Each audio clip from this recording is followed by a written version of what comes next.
পাতার মতো হয়, এটার নাম হচ্ছে গোল, মানে ফলের নামে গোল, গোল ফল, এই জন্য এই গাছের নাম গোল পাতা। এটা খাইতে কেমন? এই গোল পাতায় এই এত বড় একটা ফল হয়, এটার ভিতরে একটা থোকা থোকা। হ্যাঁ, গাছের মধ্যে একটা নারিকেলের পাতা যেরকম পাতা পড়ে এরকম পাতা পড়ে, এই তালের মতো ভিতরে সব। এই কেমন খাইতে? মানে এগুলো তো পাম জাতীয় জিনিস, বুঝছো, মানে তাল, তারপরে নারিকেল, এই জাতীয়। স্বাদ নাই, খাইতাম না। স্বাদ নাই, স্বাদ নাই, খাবো না।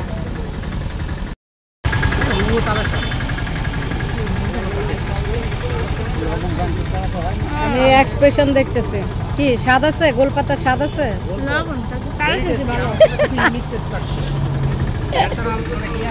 ফালতু ফালতু একবার ন্যাচারাল, ঠিক আছে। এবং এখানে মাসুদ তোরে ফল খাই কিরকম লাগছে?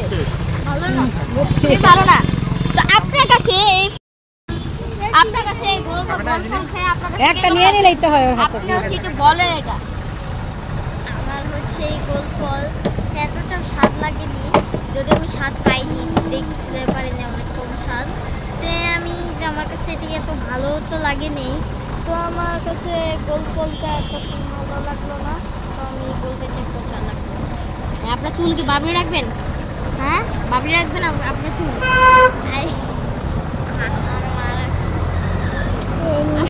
ফল কিরকম লাগলো এটা বিশ্লেষণ করেন। আসলে গোল পাতা সেই ছোটবেলা থেকে আমি পড়ে আসছি, কিন্তু পাতাটা আমার কাছে লম্বা নারিকেল পাতা, আমি ভাবতাম যে লম্বা পাতা, তাহলে এটার নাম গোল পাতা কেন?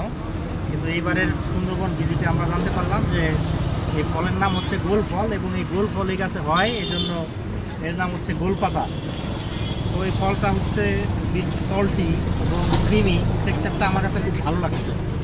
ন্যাচারাল পদার্থে সমৃদ্ধ ফল হবে, আমার কাছে ভালো লাগছে। আপনার কিরকম এভারেজ পুরো ফালতু লেগেছে। মাইক্রোফোন কই আপনার?